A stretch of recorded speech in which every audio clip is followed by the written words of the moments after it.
Good morning, everybody, and welcome to Living Astrology with Janet Hickox. It is time to grab your cup of coffee or tea or your water, sit back. Somehow I just knew you were going to do that, Tam. And let's chat about what is coming up for next month. And of course, sitting on my right side this morning is Tam Vayu of the Energy Almanac. She comes with me once a month, at the beginning of the month, or at the very end of the month, as it is this month, to talk about astro inklings. What do we need to know about what's coming up? And I would also like to welcome the audience of Angel Heart Radio this morning, joining us from Australia and streaming live to that channel, mostly because I won't be able to be with Angel Heart Radio this month. And I'd also like to welcome Tam's listeners, as this is also streaming live to Tam's YouTube channel. Welcome, Yes. Tam. I should have Welcome welcomed you first. everybody from all over the world. It's so exciting. It is. Technology is just amazing when it works right, Technology right right? inside of a Mercury retrograde. Wow. Exactly. And it worked, right? Thank you to StreamYard and their help people Yes. because they're very responsive. And when we were having trouble getting it all linked up, they were there. Johnny's on the spot, helped us get it set up. And Tam, of course, her indomitable spirit when it comes to getting things done, even when the doorbell's ringing or knocking and dogs are barking, and I got to text my dad. When you think about it, Tam, think of how much we've accomplished in the last 9, 10 minutes. Oh my God, when you say it like that, all of that actually happened. It And you're right, did. we handled all of it together. That's We amazing. did. We did indeed. Okay, so let's say good morning. People are already checking in. Debbie Tippett Tumiel, hello. She says, hit that like button. I always forget to Yes. do this. So thank you to my audience for reminding me. If you are watching on YouTube, hit the thumbs up. If you are watching us on a Facebook page, then what you can do is hit the like button and then hit share and share it with Yes. your peoples, your friends, your family that would be interested in astrology. And Mhm. from Angel Heart Radio, hello, beautiful people. Thanks for joining us. We are delighted you've chosen to be here with us on Angel Heart Radio and on Earth as part of the delegation of light workers ushering in the golden age. You are Wow. awesome. Love Oh, Anea Joy Holili, who is the owner of. Creator of Angel Heart Radio. Good morning to Pam Zaruba. Good morning to Joan Durchie. Joan says, my son is at 12 degrees 58 in Taurus and sitting on Mercury retrograde, staying quiet and observing. Always a good thing, right? smart lady. Narjess, good morning to you. Lo, hello. Christine Buckingham, hello. Gayla Seeger, good morning to you. And anybody else who's listening behind the scenes, we also want to wish you a good morning. So, Tam, I am bad. I did not pull out my energy almanac this morning to look at the keywords. So share with us what your keywords are for May. Oh, hold on a second. I hear There we myself. go. Yeah, you did because I only can see chats if I pull up my phone at the same time as we do this. So that's Ah, all good to go. yeah, Here's the Energy Almanac for those who are from the new group in Australia. Want everybody to see this and know that this is available across the pond. I have a distributor who's in the UK and has access to getting this into Australia and New Zealand and that area of the world. So, Energy awesome. Almanac is your resource for weekly astrology and Janet's human design weekly gift and shadow articles, which I think are probably the most powerful part of our book. Yay! Yay. Thanks. You got it. So I see it says compassion runs high. Compassion runs high. And I will be dead honest and tell you, I don't know why I wrote that at the time that I wrote that. I wrote this, 12 months ago or more. Easily. Um, but we'll probably uncover why I wrote that as we dig into this month. It'll probably be triggered again. I'll go, oh, yeah, that's probably why I said that. Well, no accounting for intuition, right? When we have that mood that Totally. strikes, like right now, I'm thinking too, compassion. What was that? Maybe a Neptune transit or something Hmm. to that effect. But when I was looking at May, I'm thinking this is a turning point month. Yes. And in that turning point is change, and we've been Yeah. flirting with change, right? All that April and even the late March Aries energy, flirting with this idea of a new beginning and getting ourselves out there. But now we're at that point where we have to transition to it. We don't get to just sit back on our laurels and our ideas and, think about what we want to do. We're actually going to have to take some action. And that I think is kind of exciting. Boots on the ground, I like to say. Right. Right. And we start off right away in May, on May 1st, with Pluto turning retrograde. Yeah, right, Right away, right? We already have had now Mercury in retrograde, our first retrograde of 2023. right. Now we have Pluto, and like dominoes, one after another, the outer planets will begin to fall into Yep, retrograde status. But that is common, right? Most of the yep. outer planets spend 4 to 5 months in retrograde. So it's not like Every year. yeah, it's not like Mercury's threefer that we have, or Right, right, sometimes four. right. It's something that we're more akin to. We have a better affinity for those planets when they're in retrograde, but we still sort of have to internalize and then bring up and out the energies of those planets. So Pluto, newly in Aquarius just a month ago, less Hmm. than, yeah, a month ago, March 23rd, and now heading backward to Capricorn. So we're not Hmm. quite finished with those Pluto lessons. Um, and now in retrograde, we're going to have to deal with them. We are, and here's the thing, everyone. Um, do your work. Ask the questions.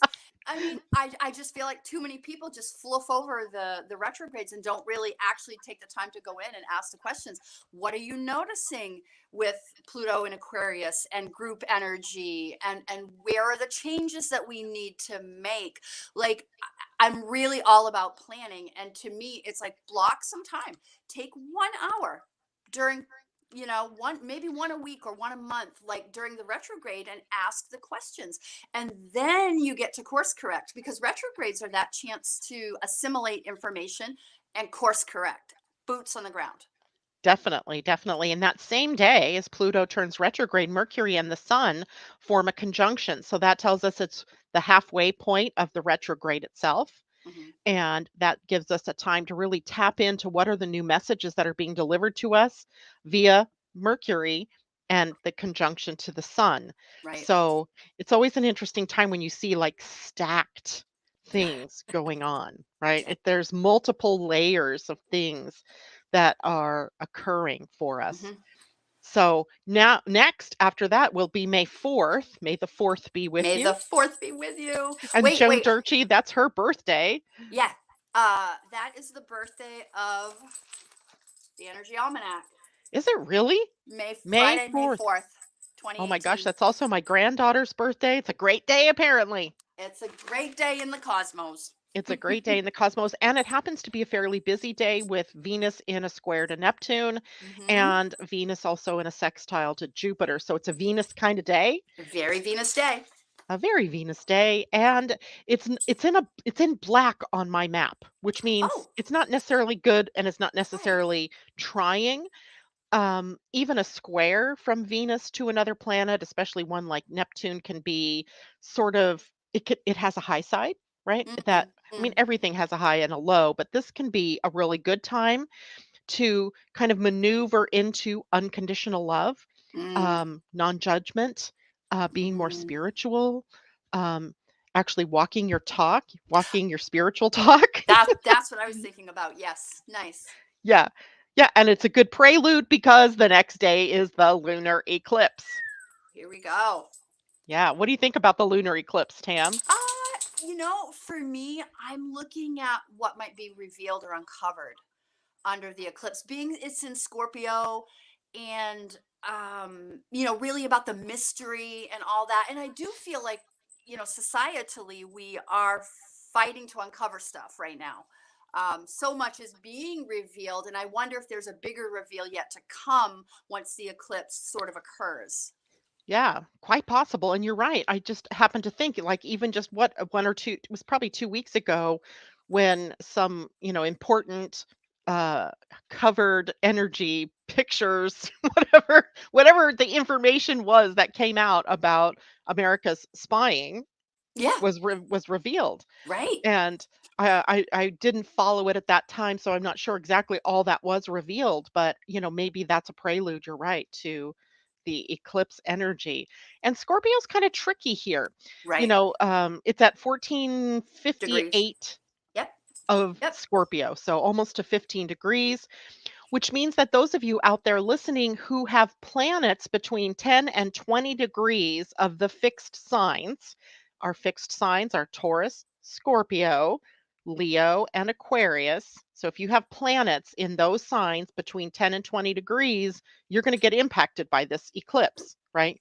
It's going to send sparks around the chart and cause you to have some kind of revelation, perhaps, or to Mm, complete something or let something go that is no longer useful to you. right. And when we're when the moon is in Scorpio, there's a lot of, I want to say, prophecy or prophetic info that can come up to the surface Mm, because there's distinctly future oriented energy at that degree, right? If we look at the Sabian symbol for the mhm, degree that the moon will be in, it's all about children playing around 5 mounds of sand. That's the name of that degree. But it really points us to the higher creative mind mm, and the need for us to have future oriented growth. So if we're trying to herald things back to the past, or we're trying to hang on to things that are no mm, longer useful, the mhm, eclipse comes along and sort of makes it so that we have to release it so that we can mhm, move forward. mhm. So I thought that was an interesting part of this particular degree. We got to look at the sun at the other end because the Yep. sun is also a part of the solar eclipse, or I mean Yep. the lunar eclipse. It's the Mhm. full moon. And the sun is, here's the degree. Now, I'll be interested to see what you think about these words. Head covered with a rakish silk hat, muffled against the cold, a man braves a storm. Whoa, I don't know. Gee, those Sabian symbols. So how do you just?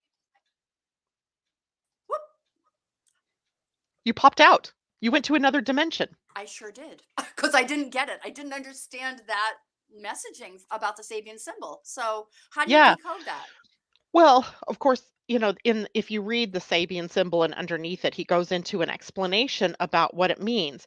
But it kind of boils down to having the courage to meet whatever crises or changes or transformations are afoot in your life and actually then taking the next steps. So it makes Mm, perfect sense to me, right? That, having, even if you're having to brace yourself against the cold, against the change, mhm, it's a transition time. It's a transition to a new level that kind of demonstrates your evolving consciousness. And in a way, it's about how we've built our character through all of these crises that we have mm. been through in the last several years. I mean, the first one I think of is COVID. How did Oh we gosh. weather that 2 year, 3 year storm where so many things were out of our control and Mm. so many things were changing? Yikes, right? Yeah, So, like yeah, right? for So sure. yeah, so building our character through the adverse things that we have had to move through, and that's both personally, but societally. So And this is just all inside of the degree that it's sitting at. just Wow. the degree. Wow, that doesn't even account for it the sun being in Taurus. I mean, and the Taurus energy or part of that.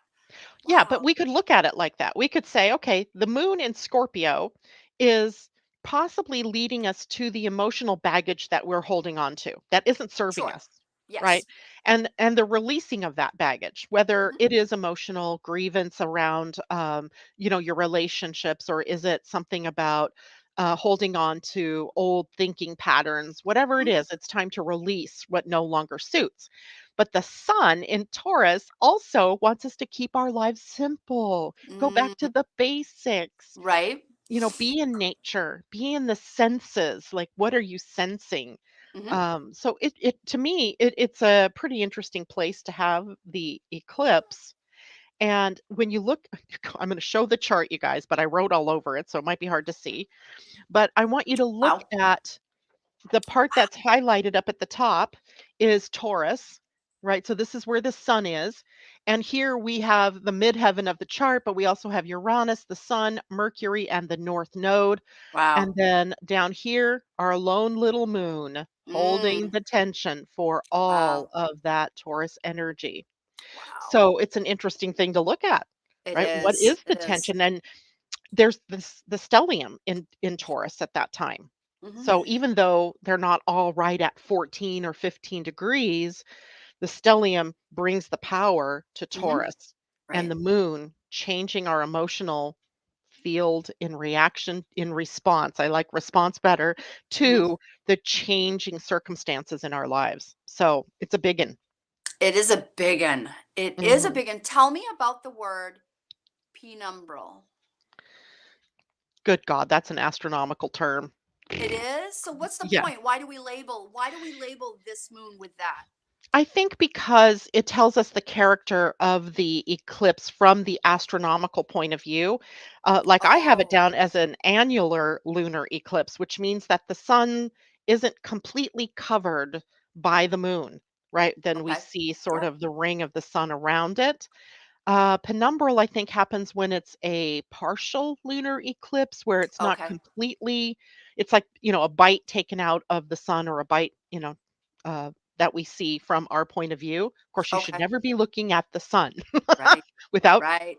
proper eye coverage. Um, and what's the other one? A full, there's annular, there's penumbral, total eclipses are when everything is covered and all you Right. see is the sun's corona, Right. which is a spectacular view for sure.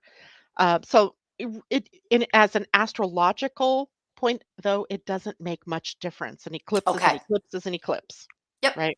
Perfect. And even a partial eclipse, if it's happening in your in your chart, like if it's activating something in your chart, is still going to show you. I think a partial eclipse sometimes helps you see what both bodies are trying to teach you, right? The Oh, sun and the moon. that makes sense. Yeah. Yes.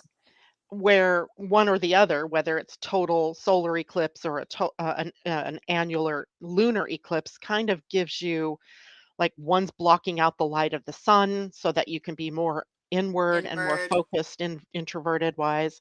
And the other gives you access to more of the sun's energy, which means that you're actually being able to see the path ahead from the Mm, standpoint of personality. So mm. that's just a little bit how they work. Now, I was really interested in this too from the point of view of human design. Right, Okay. in human design, the sun and the earth and the moon are going to be at gates Yep. that are so fascinating. Gates Ooh. 1 and gates 2. So, implied is already a new beginning and taking the next steps. The sun is at the gate 2. The gate 2 is the most yin gate, meaning it's the most feminine of the energies. It's called the gate of allowing. And to me, this is so fascinating that that puts it in Taurus because Taurus needs to learn to allow, right? To Yes. allow, right? To not get stuck, not get in that rut, to allow the changes to happen gracefully and with ease, right? Not Hmm. like trying to hold on to everything that's there. The Earth and the Moon are in a conjunction during this Okay. eclipse, right? Which would always be the case at a full moon. The Earth and Hmm. the Moon are the ones that are in a conjunction at gate 1, the most yang gate, the most Oh. pushing outward gate. So here's where we get this feeling of having to allow the changes and the transitions to take place, but moving forward consciously with whatever it is that is our life purpose, Mm. right? Whatever it is that we are here to do. Mm. Stop pussyfooting around and doing what everybody else wants you to do and do what you want to do.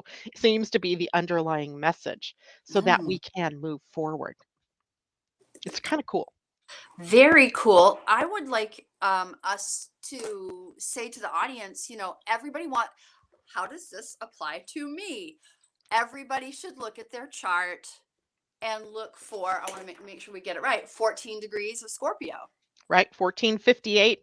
If you see the 58, fine. If not, don't even worry about it. Just go with 14. right? And that's the area of the chart where things are happening. So So in your look at the house. Which house do you find 14 degrees of Scorpio? And Google is your friend. Look it up. House number 5 equals, and you'll understand which area of your life is going to change. That's your work. That's your homework. Look at that. Find out how this is applicable to you. Don't let it be all willy nilly. Like the not applied knowledge is power. So apply this knowledge and find out what is going to shift for you. Absolutely. Now, if this chart were a person, right? If this were Mm, a person, the moon would be in the fourth house, which means things around family or the mm, traditions that you hold or the roots or foundation that you've laid are likely going to be challenged in some way to change. Maybe you have to make it stronger, or maybe you have too much boundary going on and you're not willing to, go beyond. right. And the sun would be in the opposite house, the 10th house, which would put the focus on your worldly self. What do I do in Mm, the world? How am I seen by the world? Um, in my authority and my authenticity, right? And then also a career or professional focus would come into play here. So having to balance the work and home kind of issues, and that would be if this were a person, right? We can't really use the houses for general terms, but that would do, be a person kind of thing. do you pity those of us who have Scorpio in the 12th house? No, I don't. I think that is fabulous, really, because, well, I would think for that person who younger, like if you were younger, there might have been some, kind of self-sabotaging things that you were working through or unconsciousness that was coming up. But I think as you get older and you start that process of Scorpio moving from the scorpion to the eagle and then Yeah. upward to the phoenix, that life really becomes, more um you you you enjoy change more, right? Right. Or you become more deliberate in the Or way that you change. comfortable in it. Yeah. I think I Yeah. know 3 or 4 people with Scorpio in the 12th house. I was like, wow. Yeah, that can be tough, right? But then, if you're looking at Scorpio in the 12th house, you've got Pluto and Mars that you also have to contend with, Mm, and where they are in the chart would also imply what changes are occurring or where are you, having to contend with things that are buried. mm, mm, What's coming up to the surface? Where do I mm, self sabotage? Bunches of stuff there. The 12th house, it can be a scary place, but, I have my son in the 12th house, not in Scorpio, of course, but, so I'm used to kind of uncovering mysteries, and I think mm. Scorpio in that 12th house kind of loves to do that. I think you're right about that. Yeah, and I would find somebody like that who could be a really good counselor or coach, Hmm. helping others to excavate the things that are buried in their subconsciouses or Hmm. unconscious minds too, so Yeah, I think that fits you. I think it does. Yeah. All right. Anything else you want to talk about with the full moon, lunar eclipse? No, it's kind of interesting. We labeled it in the Energy Almanac embracing mystery. Ah, yes. It's Yeah. perfect, right? Yep. Embracing Yep. mystery. Yep. Yep. You Yep. know, embracing mystery kind of also implies that, you sometimes have to take that next step without knowing whether or not you're falling off the cliff. Absolutely. So Yep. there we go. Let's see. So J Lo says my dad was 12th house Scorpio, and in human design, he was a self-projected projector. Learning all of this is amazing. And a self-projected projector would be somebody that is likely seeing themselves through others, but also hearing themselves answering questions that they may be asking or Mm, dealing with the things that coming up from the unconscious mind and using that as a tell for what direction to go. mm, So just to help people understand a little bit more about human design. Narges says Neptune at 14 degrees Scorpio in the 11th house. Now the 11th house is more about networking and friendships and the right. people that are in those networks with you. But guess what else the 11th house can be? It could be about the earnings from the work that you're doing. Oh, I've never heard that, Janet. Oh, Yeah. help me understand. So, all right, this goes back to when we are counting houses. So, if you have an 11th house thing happening, the 11th house is the second house from the 10th. Right. because we always count the house. So we count the 10th house as 1, the 11th house as 2. So it would be second house or second would always be about money earned, right? Mm-hmm. So money earned from the work you do in the world can often be shown by what is happening in that 11th house. An eclipse here might mean that you're changing how you earn money. It might be a change in the amount up or down depending on how your life is going. So it's about counting the houses and where Mm, certain things show up in the houses. interesting. Okay. Yeah, it goes deeper into astrology maybe. Yeah. Um, so yeah, I don't want to get too much because that can get very Right. confusing very quickly. But just know that that 11th house for you, Narges, might be about the money you're earning from the job, the work that you do in the world, your career or profession. It could be about networks or friends. It can also be humanitarian in nature. What Right. am I? How am I helping the world? That kind of Sure. thing. So, all right. Geez, Well, I'm Janet. We got the rest of the month to get through. We haven't even hit May 8th when Venus goes into Cancer. right. Venus into Cancer. There is something smack dab in the middle of that from a human design standpoint on Saturday. I mean, yeah, it is Saturday, the 6th of May. Saturn is changing gates. Right now, he's been sitting at the gate of abundance. Mm, He's been teaching us about where we've been too constricted or where we've been too free with our, spending and helping us to realize that spirit is the source of abundance. It's not what we do, it's not how much we work, it's not how much we spend or how much we buy. It's about the faith we have that we're always taken care of. He will be moving to the gate 37. Now the focus becomes on creating peace.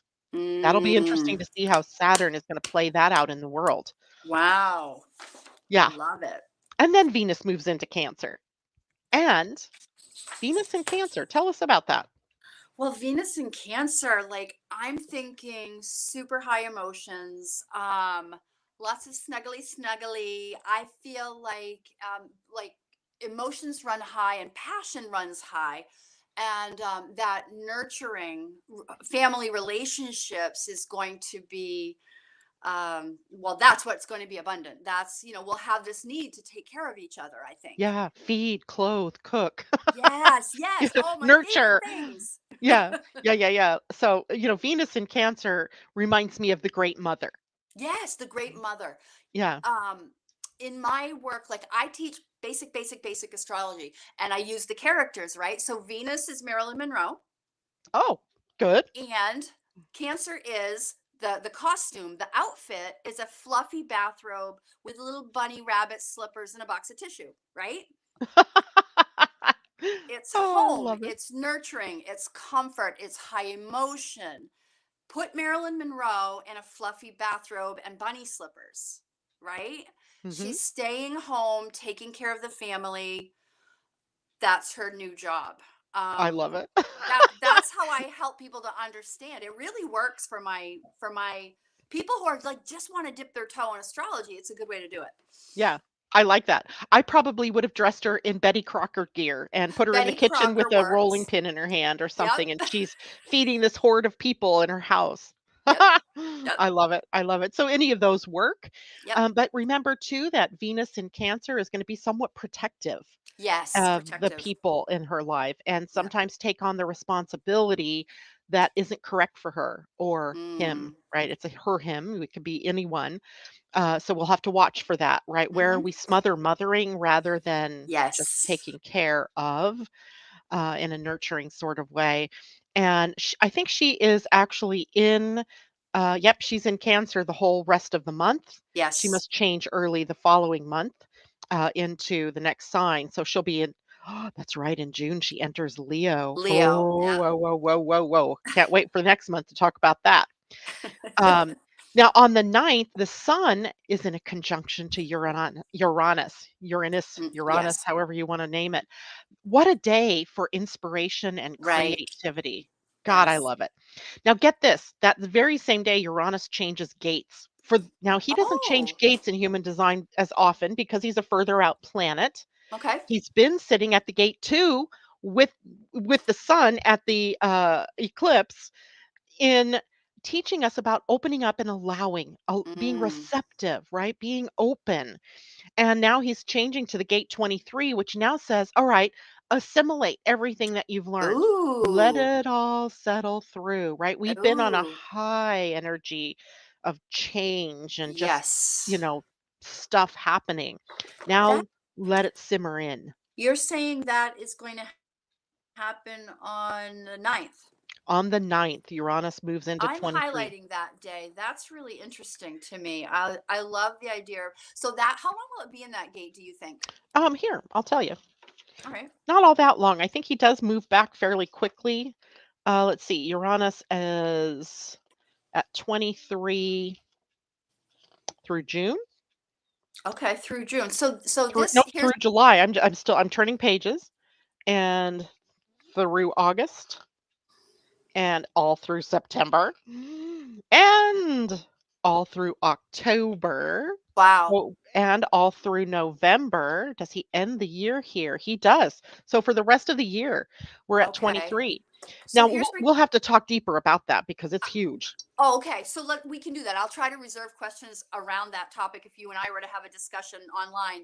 That's fascinating to me in light. So I'll ask one basic question about that. Uranus is currently in Taurus and has been. Does this mean we are assimilating information relative to changes around money, value systems, self-worth, all Taurus items? Yes All or no? Taurus items, right? Now the Yeah. 23 sits on the throat center in our Good. human design. So it's often a place where we have to be able to put language to what it is that's changing. Yep. Yep. And sometimes we can't put words to it right away. And there is Right. that's the problem in the gate 23, if there's a problem, is that we end up either being able to put the voice and the words to what it is that we are seeing as an inspiration, let's say, because the opposite gate is the 43, which brings us insight and aha moments. And when we can bring it into words, then it's the right timing to be able to send out a message or to be able to speak to whatever it is you're talking about. Excuse me, if you're having trouble putting the words to something, then it is kind of a clue that it's not the right timing, it's not the right audience, or Right. it's not the right message. Yep. So, and there's so much more to that with the planet Uranus, because remember, Uranus likes to be freeing us up from something. Right. I don't know if the top of my head if you can still see it, but my mind is blown. Um I'm connecting a whole bunch of dots right now. That was fascinating information and I think that's worthy of another like podcast on its own. I think so too. In fact, I would have brought it up probably in one of my broadcasts anyway, to focus on that shift to 23. Because Uranus has been sitting at 2 for quite a while. So we've been really having to learn about being willing to be open and to allowing things to guide us, right? To allowing our intuition to guide us, allowing our wants and desires to guide us. And now we got to put it to work. The throat is the energy of communication, but also manifestation when we Mhm. are in human design. Wow. Yeah, should be a fun Big, day. big Well, stuff. a fun next several months. Yes, a fun period of time. Yeah, and because the sun is also conjunct Uranus that day, I think it's a great day for creativity, for Yeah. being inspired to take on a new direction, to change your voice, perhaps, the voice meaning like what is the messaging I'm putting out? So lots of opportunities here. And that will be different for people based on, of course, Taurus in their chart, but also how their human design is set up, which is a Mhm. deeper conversation again. Right. Yeah. Woo. Big Woof. stuff. Yeah. I highlighted whoops, wait, I wrote your notes in between. The 10th I had Mercury sextile Saturn, but really like because I know we're running out of time and there's like a lot to talk about mid-month. Um m- 12th and 13th Mercury sextile Venus for a couple of days. Yep. We have I don't know which of these you want to grab. The 14th Jupiter square Pluto, Jupiter moving into Taurus. Wait. You skipped Mercury direct. Yes, I did. Well, that is That's on the 14th, Mother's that Day. yeah, the 14th, which is when Jupiter. So there's a lot going on like for the rest of the month. So I don't know what we want to talk about. Well, Mercury direct, that's a pinpoint. Like you can put this on Okay. your calendar. On the 14th, Mercury Yep. moves out of retrograde and into direct.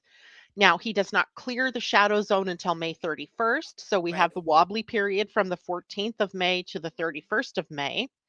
But Mercury direct signals the time where whatever's been shifting on the internal with our minds or with what our messaging is, or any Taurus issues around finances and things like that, will be apparent. Now, I'm thinking that is going to impact our economy. Oh So, yes. I'm not Oh sure if that it's a yes. good impact, or are we going to, not be very happy about it, but it does signal some kind of transition zone of that, followed the next day by Mars in a trine to Neptune. Oh, I. So, Yep. it feels to me, hmm, that kind of feels to me like it's not so much about the finances or the economy. It's going to be about a shifting spiritual reality. Like Mm. Mars and Neptune really does call up, it catalyzes the energy of spirit, Mm-hmm. not religion, but spirit, spirituality Hmm. in the bigger term, right? How Yep. we see ourselves in the bigger, wider world. And it can sometimes, be a place where what if we've been deceiving ourselves for the whole time Mercury was in retrograde about Sure. something, and now, boom, our eyes are wide open, right? So, Well, transparency. fascinating. Yes. Yes to all of that, but I'm stuck on tying it back to what you just talked about with Uranus moving into gate 23.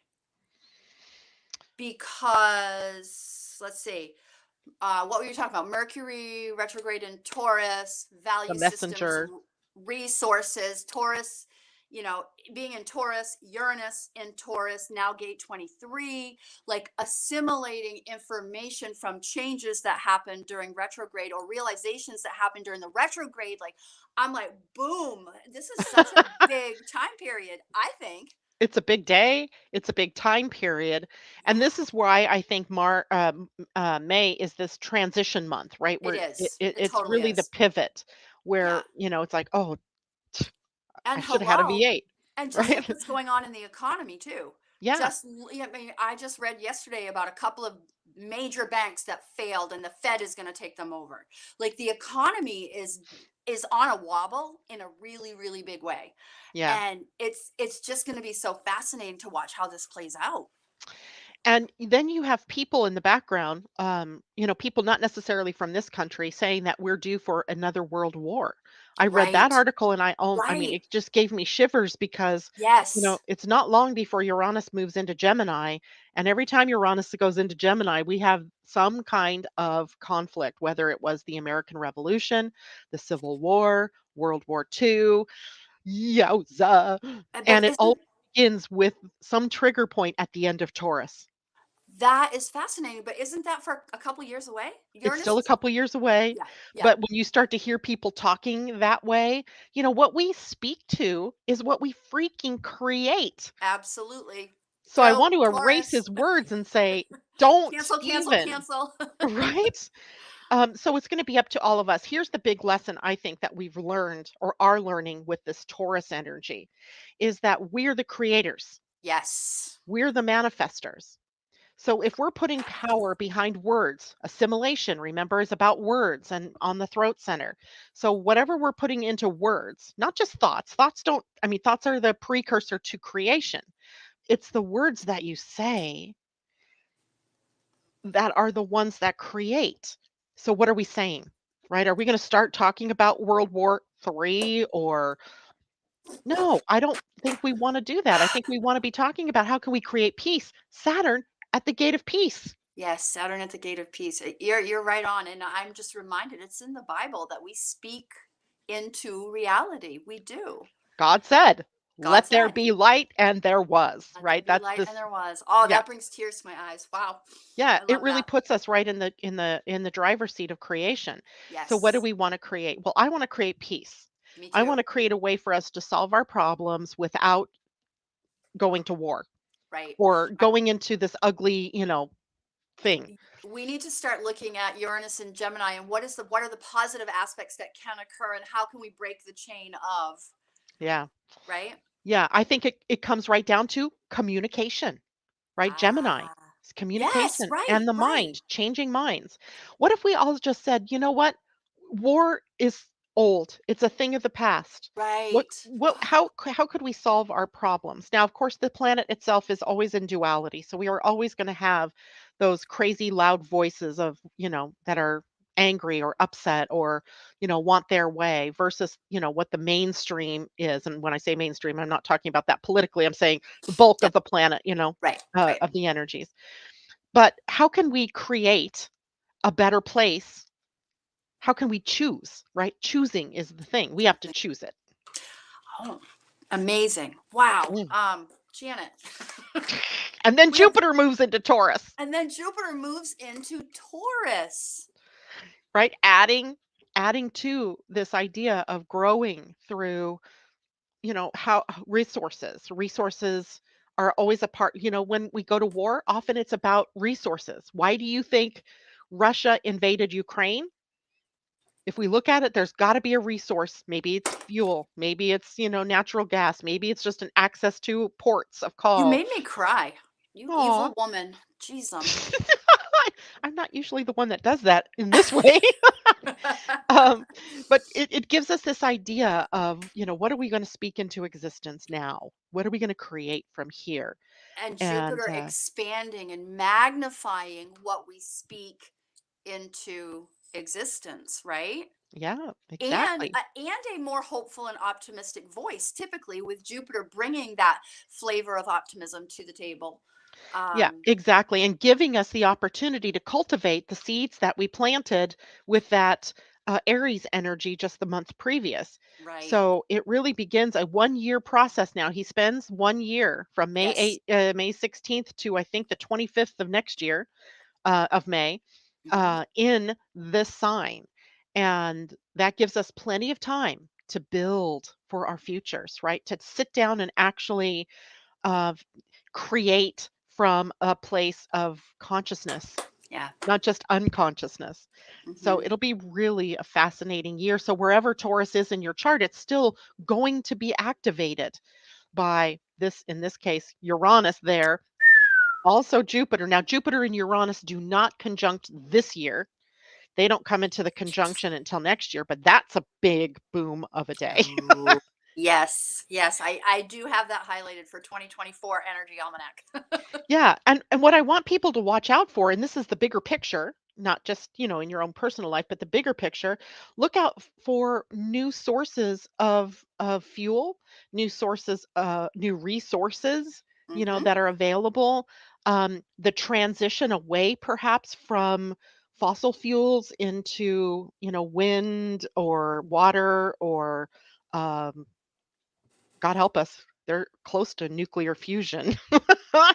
That could be a whole new clean source of energy, but there's this shift that's occurring in all things to do with the earth herself, how we Yes. grow food, um, Ooh, you know, right. all of the earthy things that we can think of. So what's in the ground, what we grow in the ground as far as foods or what we take up out of the ground, all being Amazing. highlighted for a Yep. longer period of time. A long period. It's And how we great. feed one another even in that. How do we supply the food around the world and all of that. So that's just Janet, bigger picture. and now we got to jump into the new moon at 28 degrees Taurus. More Taurus.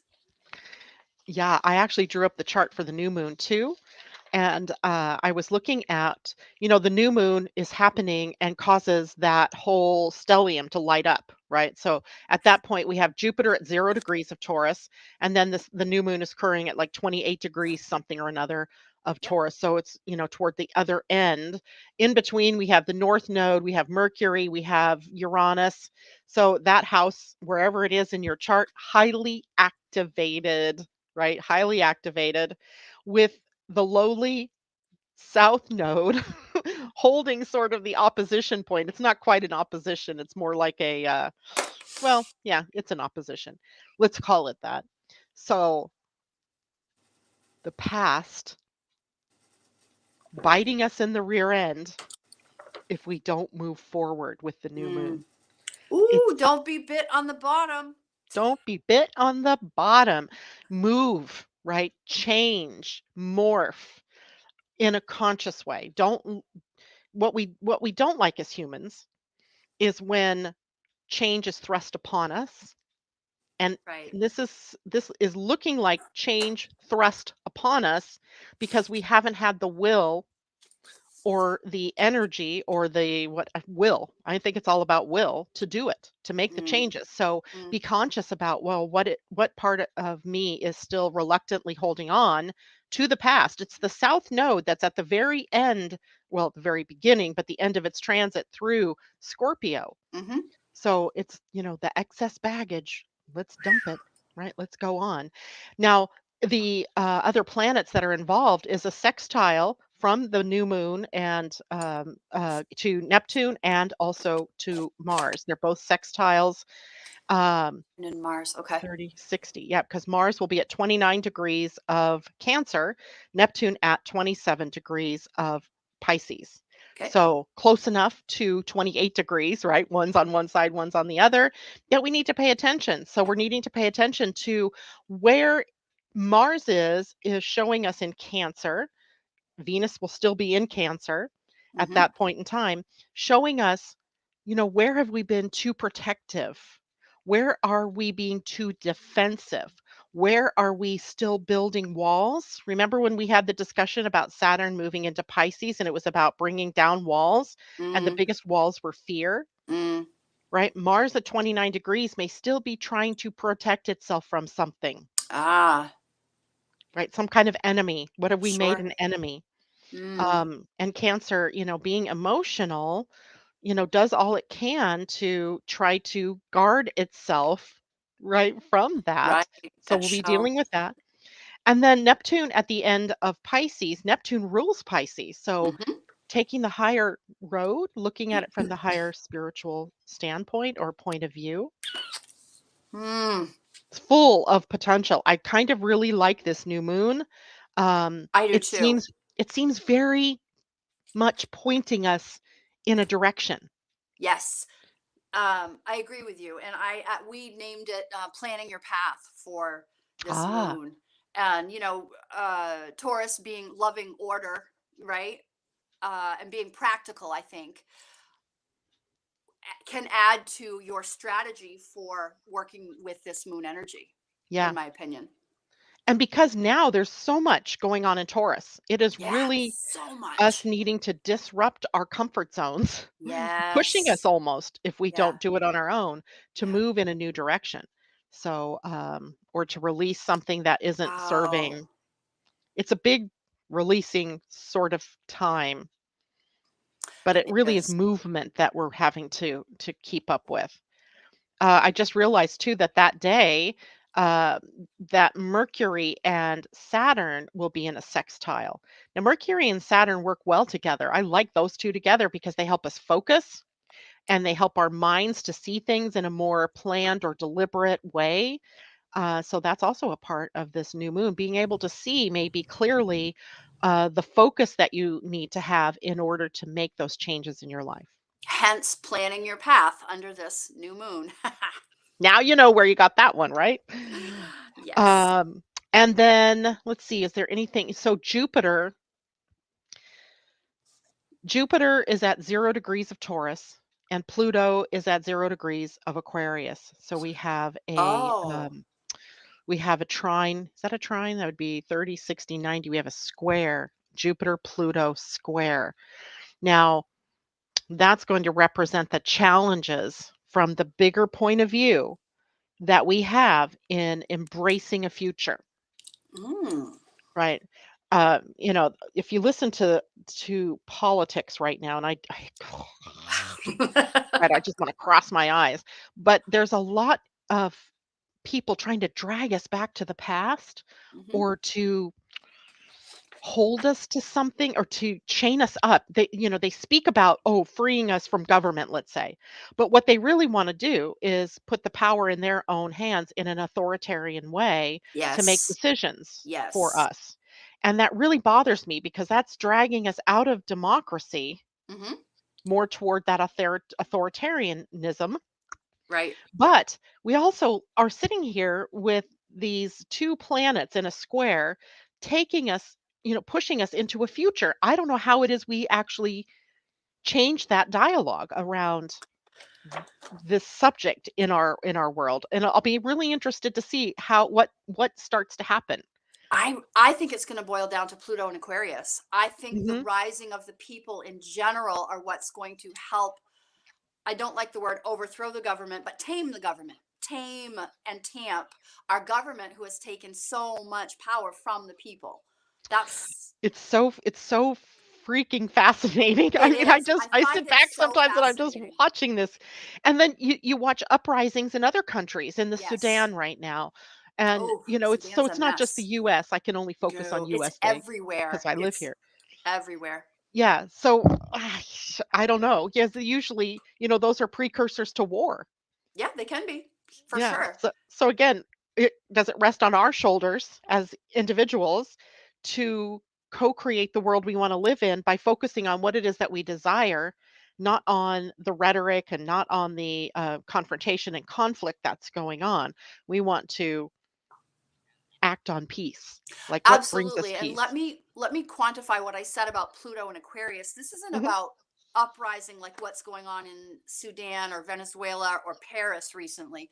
This is Mm, more about groups of people coming together to agree to peacefully step into positions of government that need so that new ideas can arise, futuristic ideas that are humanitarian in nature rather than serving just a certain population, right? yes. Yeah. That's what I mean, like coming together in peace to like, hey, like let's all go run for government. Let's go take a position on the school board. Let's go become the mayor. Let's go be state senator. That's how I see it. I'm not talking about coming to arms and saying we're going to overthrow our government. Not at all. I don't believe in that.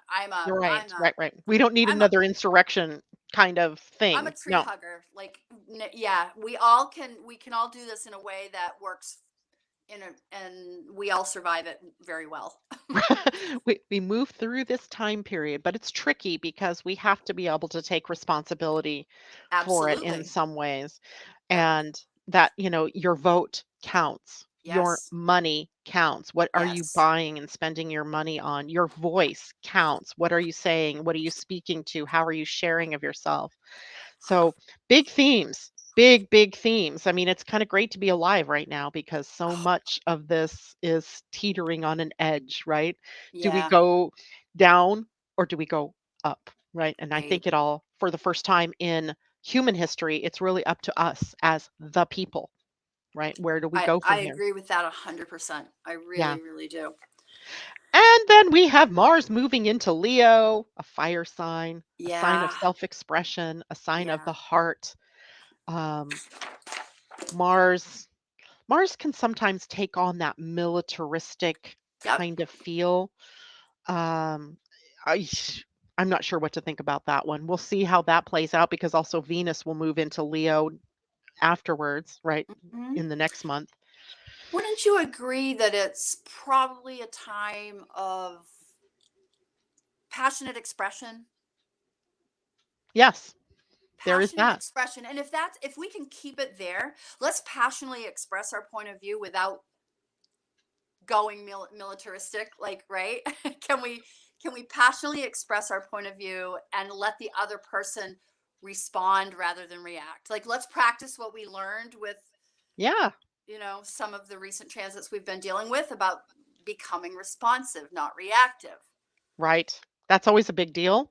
Yeah. And it is one of the biggest lessons that we have in as being humans, right? Being able Mm, to respond as we incorporate more from a human design perspective of the emotional solar plexus, dealing with emotions in the correct way, which mm. isn't to be reactive, right? To not react to those feelings, but to respond. And responding means you have to take some time. You have to Mhm. breathe even Mhm. before you stab out at somebody or, Right. bite them with your words, kind of thing. Um, and as well, the emotions are about aligning us with what's true and correct for us. Mhm. Your emotions tell you when you're aligned with your heart and when you're not. Right. Yeah, Right. so that's always interesting to see happening. Um, the Ki sun then moves into Gemini.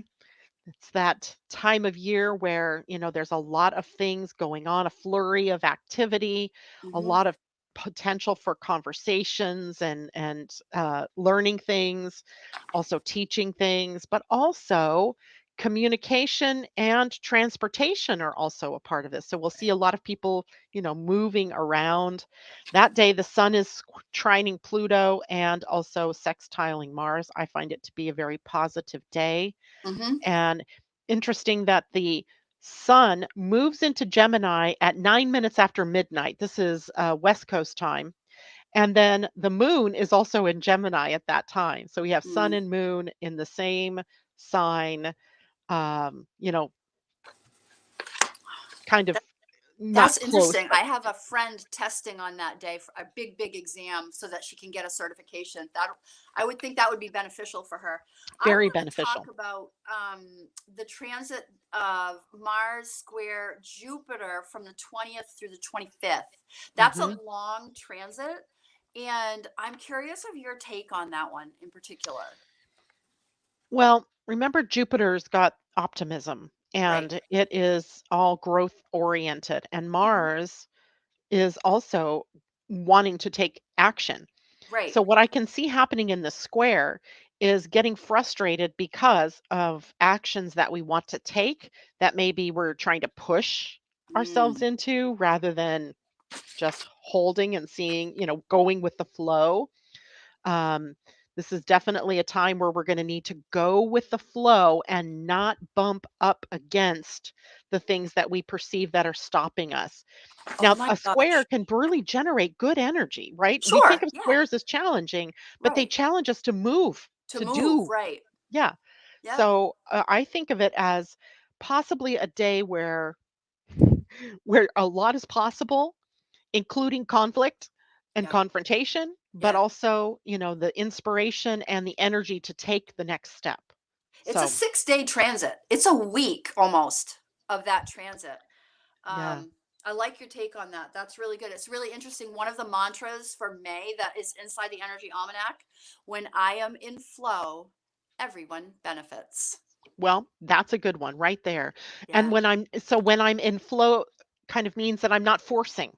I'm Right. not pushing, Right. right? If I come up against an obstacle, I wait to see what's opening up. Am I going to go around? Am I going to go over? Am I going to go under? Am I just going to wait?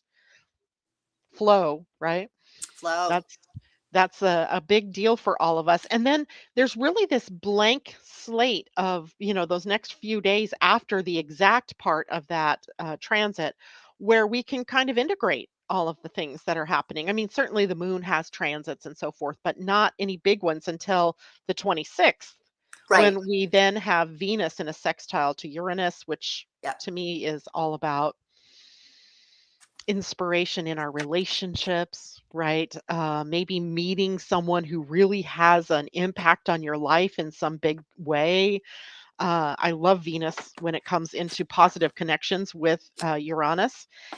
But here's the other thing: Jupiter that day changes gates in human Oh, design okay. into the 27.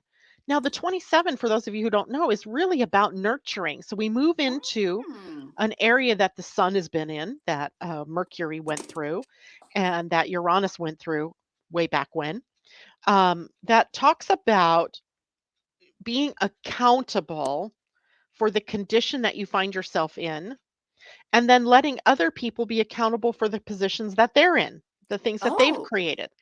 But you can nurture, but you can't make people do what you want them to do.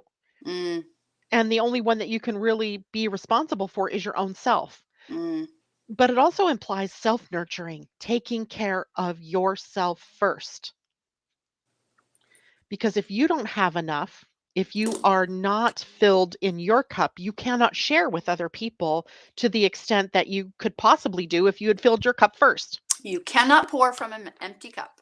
There you have it, right? You might get a little drop out, but if you had filled it first, then you would have sustainable pouring. Sustainable pouring. I love that. That's um, awesome. so the gate 27 often really relates to how we nurture and how do we it has a teaching energy sort of with it too, where we're Mm, teaching people around the right. value, their own value and the value in taking responsibility for themselves. Mm, And the corollary to that might be about releasing victim energy, being the mm, victim, right? yep. Always thinking, that somehow you don't have enough or you aren't enough or you can't get enough. Being enough, having enough is a self nourishing activity. Yeah. You have to find it yourself. Yep. And then if you're trying to smother mother others, that's going to not fly very well, right? Then people don't want to participate. They're going to do the opposite. They're going to be contrarians Mm-hmm. instead of working through what they need to do. And Jupiter will be at 27 for a few weeks before he changes to another gate. So I like to think of the gates as fractals almost, right? So if you think of Taurus experiences, in this case, we're going to use Taurus, but any sign would work, that every time a planet moving through a sign changes a gate, it enters into the next fractal of that sign, Okay. of that energy. So when we think of Taurus and we're thinking about resources and self-worth and values and how we earn money perhaps or how we set ourselves up financially, then there are these different fractals of that bigger picture that the planets move through on Mm-hmm. a given day, on a given month. So the fractal Jupiter will be helping us with is how to nurture ourselves first Mm, before mm. we try to give it all away to other people. Lovely. I could use a little of that. Yeah. Yeah, yeah, yeah. So, cool. And how do we end the month? How do we end the month? Well, we end on the 31st with the end, the retro shade ends. The 27th through the 29th, I made a note about the Sun square Saturn. Yeah, Sun square Saturn on the 28th. That's Pentecost as well. I don't know why that's on my astrological calendar, but okay. Um, so Saturn and the sun. Now, sometimes Saturn has a way of dampening the sun's light, um, focusing it, as it were, in a specific direction. So we're kind of challenged, I think, anyway, at this point in time. Remember, the sun will be in Gemini, Saturn's in Pisces, so they are naturally at odds with one another. The sun in Gemini, very quick, very Oh, yes. Yeah. mind oriented and Yes. let's move ahead, scattered even in its focus. Mm-hmm. So, does that mean that Saturn has an impact on the sun by helping it focus better? Right. Giving it a little added discipline or structure to its thinking. Yeah. I look at, I mean, I don't see that one as a bad hard transit at all. I think it's beneficial for gaining some focus, being able to bring structure to whatever you're working on. I think it's, for me, it's a day I would highlight, or Yeah, or I transit would I too. would highlight. Yeah. Yeah, and the moon is in Virgo that day. Oh, So we oh, have, even extra. yeah, Whoa. so we have some more planning energy. I think what happens sometimes when you have the sun in Gemini is there's so many ideas and so many possibilities Yes. and it's like the world is my oyster and I can just do anything. But Saturn added here says, okay, but you can't do anything and everything. You have to focus Yep. on what's most important. Yep. So the only thing about Saturn here is that he's in Pisces, and it's hard to focus with Pisces energy. It's creative, it's imaginative, but it has to be grounded. So maybe we need to Hmm. ground the energy Well, of the Virgo sun. moon, tap in. Tap in, tap in. And then you're right, we end the month of May with Mercury exiting the degrees that he was in retrograde, and we're clear of that retrograde, and we can move forward, with confidence that we um, won't have as many upsets, perhaps. Right. Really quickly, I would like to offer the resources for the month based on the almanac. Rose quartz for self love and compassion, blue lace agate, which I got to be honest, I don't remember what that's for. The two essential oils for the month of May are yarrow and Mm, echinacea, and sorry, and cedarwood is the oil. Yarrow is the plant, and echinacea is the plant for the month of May. That's what it was. Essential okay. oil is cedarwood. So lots of good resources in the almanac this month. I am I love it. excited about May. I am excited. I am kind of too because it feels like finally stepping into building energy, Yeah, right? We yeah, had the for sure. ideas, we've had the inspiration, we've had the seeds planted, but now it's time to build it. Yeah, If you build it, they will come, I suppose we awesome. could say. Yeah, blue lace agate, by the way, if I remember correctly, is supportive to the back. So Oh, it feels like it's supportive to structure and nice. form. And I don't know, it probably has other, it's blue, so maybe the throat. Throat, Yep. throat. Yep, Throat energy. That's a good one for Taurus, that's right? a good one. I could use it. All right. Well, Tam, thank you so much for joining me this morning. It's been Uh-huh. awesome. Thank you to all of our listeners, whether you are on YouTube with Tam or in one of my channels or on Angel Heart Radio. It's been a pleasure sharing all of this information with you. I will see you all on Friday to talk about the weekend. And Tam, what's next for you? What's next for Tam? That is a great question. Honestly, it's art all day, most days right now. I love it. I love it because you're still finishing up the next Energy Almanac. It is at the graphic designers. I expect to have the new cover for 2024 to show very soon, maybe even at our next Oh, podcast. oh, good. We should talk about that too. When is that? That is going to be June. Nope, it'll be May 31st. May 31st. I love it. That'll Yeah. be our So, date. yeah, great. All right, everybody. Thanks again so much. Thank you, Tam. See you all next month. Bye. Bye.